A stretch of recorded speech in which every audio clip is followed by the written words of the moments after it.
Launched way back in 2017, the Nikon D7500 is by no means a cutting-edge camera. That said, if you prefer the handling of a DSLR and want an enthusiast-grade stills camera with solid specs, the D7500 represents fantastic value in 2024. In fact, we rate it as the top value all-rounder in our list of the best DSLR cameras.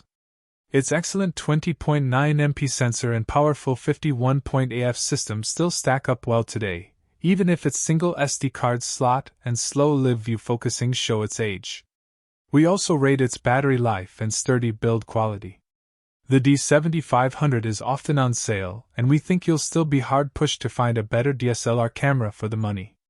If you still prefer DSLRs to mirrorless cameras, there are some real bargains to be found among higher-end APS-C models from a few years ago, and the Nikon D7500 is a great example. When it launched in April 2017, the D7500 was premium, enthusiast-level DSLR that borrowed a lot from what was then Nikon's flagship DX format camera, the Nikon D500.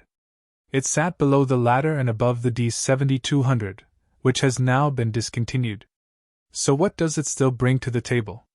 Well, the D7500 remains a fine choice for shooting sports and action, thanks to its 8 frames per second burst shooting and generous buffer.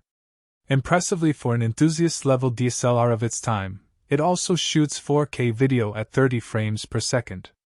And with weather sealing and chunky handling, DSLR fans will right at home with the D7500's reassuringly weighty frame. Of course, there are also excellent mirrorless cameras available for the D7500's new price tag, including the new Nikon Z50. But if it's the handling, battery life and optical viewfinder of a DSLR you're looking for, then the D7500 now offers excellent value for money. One of the biggest shakeups the Nikon D7500 brought was its change of sensor. While both the D7100 and D7200 sported 24MP chips, as, for that matter, did the entry-level D3400 and D5600, here Nikon opted to use the slightly lower-resolution 20.9MP sensor from the D500, which, as in that camera, is teamed with Nikon's XP5 image processor. As on the D500, omitting the low-pass filter enabled Nikon to eke out that bit more detail from the 20.9MP sensor, and while it may seem quite a sacrifice to lose almost 4MP compared to the D7200's 24.2MP, the minor drop in resolution does have advantages, particularly when it comes to sensitivity. Compared to the D7200's ISO range of 100 to 25,600, the D7500's 100 to 51,200 standard offers an extra stop of flexibility, but it's the expanded range that impresses. There's a low setting of ISO 50, while the upper ceiling is a staggering ISO 1,640,000. The reality is that these upper sensitivities are likely to be pretty much unusable, but the benefits will be felt further down the sensitivity range, and if the new camera performs like the D500 it should impress in this regard. While both the D7100 and D7200 sported 3.2-inch displays that sat flush with the camera body, the D7500 has a 3.2-inch tilt-angle touchscreen display with a 922,000 dot resolution. The D500 has a 2,359,000 dot resolution. There's also an eye-level pentaprism optical viewfinder that offers 100% coverage.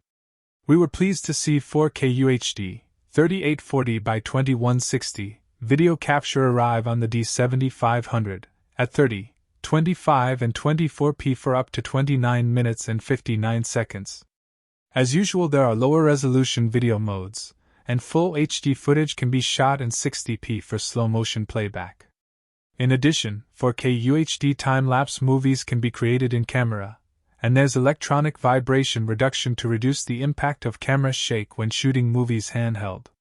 The D7500 also offers simultaneous 4K UHD output, to card, and uncompressed via HDMI, as well as a headphone and microphone jack for pro-level audio recording and monitoring.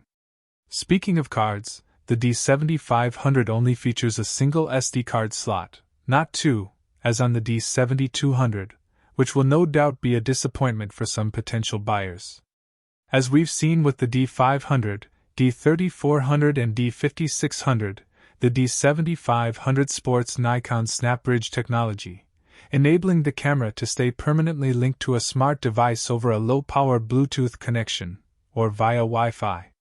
This means that after the initial connection has been made, images can be transferred automatically to your phone whenever you shoot.